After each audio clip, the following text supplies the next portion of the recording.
Artıq bu mübarək ayın gəlməsinə cəmi bir neçə gün qalıb.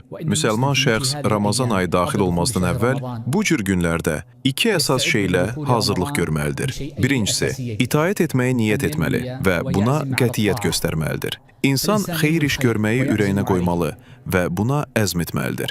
Bəzi xəbərlərdə qeyd olunur ki, möminin niyyəti onun əməlindən daha üstündür, daha uzağa çatır. Buna görə də kim gözəl, salih və qəbul olunacaq bir iş görməyi niyyət edərsə, sonra isə xəstəlik, acizlik, məşğuliyyət və ya buna bənzər səbəblərdən həmin işi görə bilməzsə, Uca Allah onu niyyətinə görə mükafatlandırar.